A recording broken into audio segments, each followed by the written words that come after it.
bonsoir à toutes, à tous.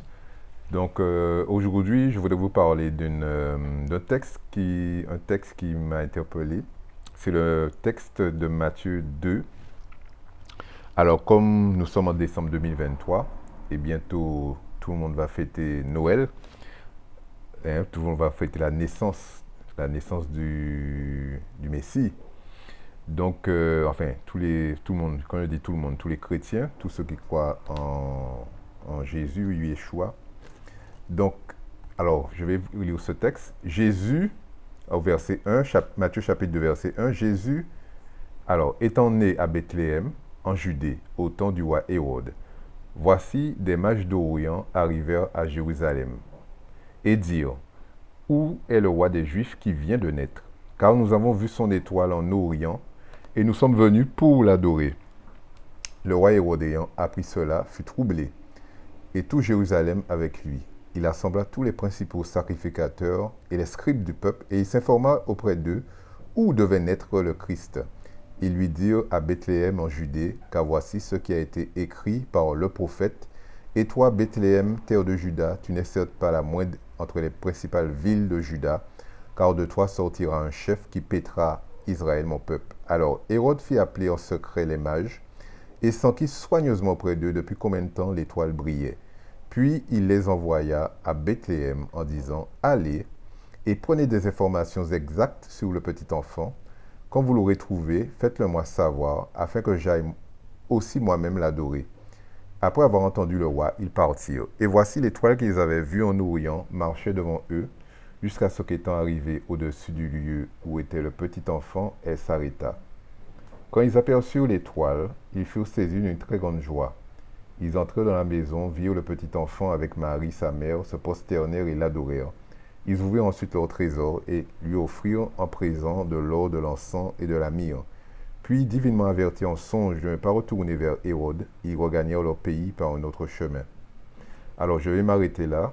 Et c'est pour vous dire que l'histoire des mages qui viennent d'Orient pour voir assister à la naissance du Messie, du Mashiach, on le trouve que dans le livre de Matthieu. On ne le trouve pas dans les autres évangiles. Et ce qui est pas, du moins, ce qui est pas surprenant, mais ce qui est quand même, ce qui interpelle, c'est que ce sont des mages qui arrivent d'Orient. Donc, ce qui interpelle, c'est que ce sont des mages qui arrivent d'Orient, qui voient une étoile, qui leur informe en fait qu'il y a un roi qui est né, un roi qui est né, et le roi d'Israël. Il demande où est le roi des Juifs en tout cas.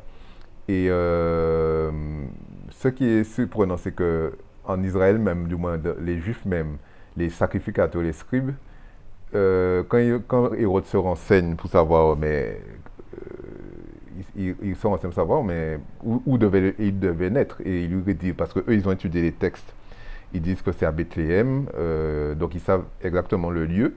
Par contre, les mages d'Orient ne savent pas exactement le lieu, c'est pour ça qu'ils ont pris des renseignements auprès du roi, puisque c'est un roi, donc idéologiquement, il doit savoir, mais apparemment, il ne sait rien. Donc, ils interrogent, lui-même le roi interroge les spécialistes, les sacrificateurs, les scribes, qui eux-mêmes savent que selon les textes, il doit être à Bethléem, mais ils ne savent pas, les sacrificateurs, les scribes ne savent pas s'il est né, s'il n'est pas né. Ils savent qu'il doit naître là. Mais par contre, les mages savent qu'il est né, savent qu'il vient de naître. Et quand ils vont chercher, donc comme ils n'ont pas eu plus de renseignements, ils vont chercher, et c'est l'étoile qui les guide vers le Messie, vers Yeshua. C'est l'étoile qui les guide vers lui. Donc, et ensuite, ils offrent les cadeaux, ils l'adorent, on vous dit qu'ils l'adorent, et il lui offre des cadeaux, l'encens, la myrrhe et l'or. Alors, ce texte, cette partie, justement, ce qui est surprenant, c'est de voir que des personnes spécialistes des textes ne savent que oui, il y aura un Messie qui va naître. Ils savent quelle ville, mais ils ne savent pas quand, ils ne savent pas comment, ils ne savent pas quelle période. Des gens qui ne connaissent pas forcément le texte, bon, c'est pas marqué, mais ils sont d'Orient. Donc, ça veut dire qu'ils ne sont pas forcément des mages d'Israël. On peut supposer que ce ne sont pas des Juifs ou des Hébreux, mais ce sont des gens qui sont d'Orient ou en Orient, on ne sait pas. Mais ce sont des gens qui peut-être connaissent pas le texte, comme aussi ils peuvent le connaître.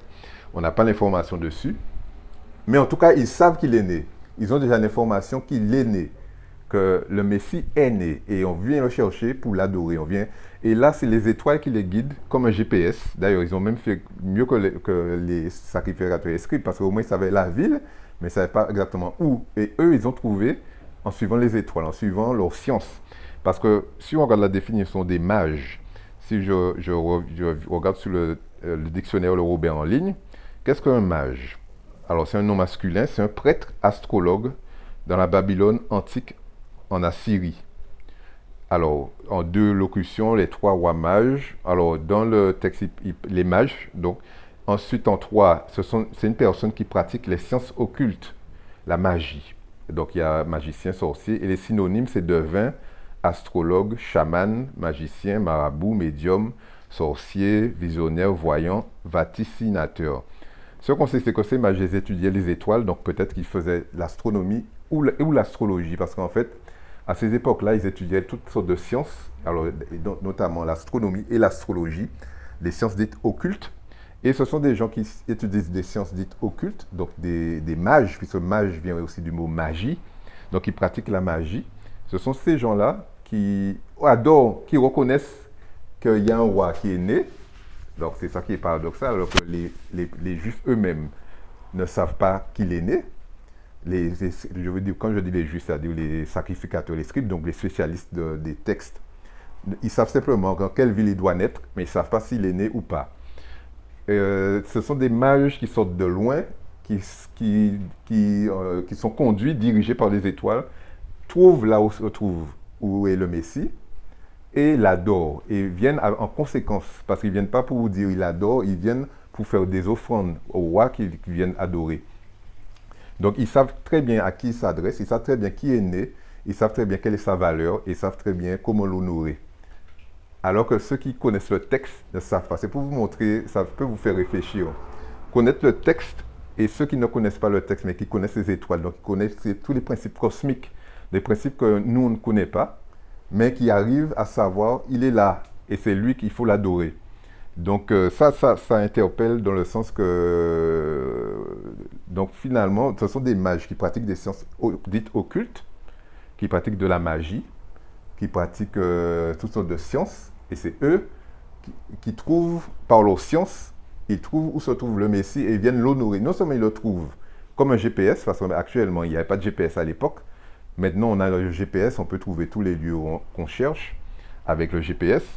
Eux, c'est l'étoile qui était leur GPS. Donc c'est pour vous dire que même à ces époques-là, ils pouvaient être guidés et trouver leur chemin, et même trouver des personnes qui cherchaient grâce à leur science. Donc vous voyez, connaître le texte, c'est bien, mais c'est avoir l'esprit. C'est l'esprit qui guide. C'est l'esprit qui dirige. Voilà des gens qui ne sont pas juifs, qui ne sont pas peut-être d'Israël. On dit simplement c'est des mages d'Orient. Donc moi, c'est mon ajout. Hein. C'est simplement, ce sont des mages, c'est marqué simplement, ce sont des mages d'Orient. Moi, c'est mon interprétation, elle est libre. Hein. C'est mon interprétation, je ne dis pas que je suis dans le vrai. Ils sortent d'Orient, donc ils sortent d'Orient. Orient où? On ne sait pas. Est-ce que ça c'est de Babylone? Est-ce que c'est... En tout cas, c'est peut-être pas en Israël. Ils ne sortent pas d'Israël. Donc ce sont des gens, peut-être qui ont entendu parler de la religion d'Israël, qui connaissent peut-être aussi les textes d'Israël, mais qui viennent et qui savent. C'est ça. Alors que ceux qui sont censés savoir ne savent pas. Ils connaissent les textes, mais ils ne savent pas. Alors que ceux qui sont censés ne pas savoir savent. Vous l'avez trouvé. Et c'est pour ça qu'il y a une différence entre croire et connaître. Là, les mages, les sacrificateurs et les scribes, ils croient, ils ont un texte, donc ils croient, ils savent.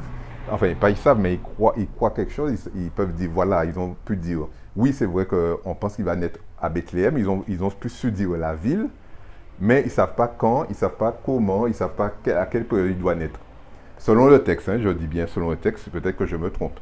Mais ceux qui ne savent pas, donc qui ne connaissent pas le texte, mais qui ont que leur science qu'ils étudient, savent qu'il est né, savent qu'ils doivent venir dans ce pays-là, parce que c'est dans ce pays-là qu'il est né, et pour gagner du temps, ils viennent se renseigner auprès de ceux qui sont censés savoir. Donc déjà le roi, qui ne sait rien, qui est un ignorant, et lui-même le roi qui se renseigne auprès de scribes et de sacrificateurs, qui ont quand même plus de connaissances, qui ont une connaissance, effectivement, puisqu'ils peuvent dire il va naître dans telle ville par rapport au texte qu'on a lu, mais ils ne savent pas plus. Donc, vous voyez, donc on peut, il y a des gens qui peuvent savoir, qui savent, qui connaissent, et il y a des gens qui croient qu'ils ne connaissent rien. Et souvent, il y a une différence entre connaître et croire. Croire, alors toute connaissance que vous ne pouvez pas prouver, c'est une croyance.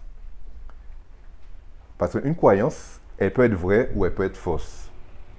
Une croyance, souvent, ne se démontre pas. Comme elle peut se démontrer, mais aussi elle peut ne pas. Alors qu'une connaissance, elle peut se démontrer. Une connaissance, et là, on a l'impression qu'on a affaire à des mages qui connaissent, qui savent, et à un roi qui ne sait rien, parce que logiquement, c'est un roi, donc logiquement, peut-être à l'époque, il était censé savoir, parce qu'à cette époque-là aussi, les rois étaient spécialistes dans les sciences occultes, dites occultes, donc l'astrologie, toute cette science qu'on dit occulte, les sciences, des sciences dites occultes, je dirais, comme l'astrologie, la magie, etc., etc. Et ils sont censés savoir, ils sont censés connaître. Comme les pharaons, tous les pharaons étaient normalement des gens qui étaient censés être des initiés, donc des gens qui connaissent, qui savent. Et là, on a affaire à un roi qui ne sait rien, et à des scribes et des sacrificateurs qui peuvent encore dire oui, on sait qu'il va naître, oui, il doit naître normalement à Bethléem, mais ils ne savent pas plus. Donc ils savent un petit peu, mais pas beaucoup. Alors que les mages savent plus, ils savent, et comme ils pensent que les autres savent, que les sacrificateurs et les scribes savent, c'est pour ça que pour gagner du temps, ils se renseignent auprès du roi. D'abord, ils se renseignent auprès du roi pour leur dire où est le roi des Juifs, puisqu'il est censé savoir que le roi des Juifs est né et où est-ce qu'il est, parce que nous, on veut l'adorer. Mais lui, il ne sait pas. Et là, il demande à des personnes qui sont aussi censées savoir, mais qui eux-mêmes, selon les textes qu'ils lisent, savent quelle ville où il est, mais ils ne savent pas s'il est né, ils ne savent pas quand, ils ne savent pas où il est dans cette ville-là, alors qu'ils ont précisé la ville. Et les mages, eux, étaient conduits vers le Messie par les étoiles, par une étoile, par leurs études de leurs sciences occultes, de l'astrologie.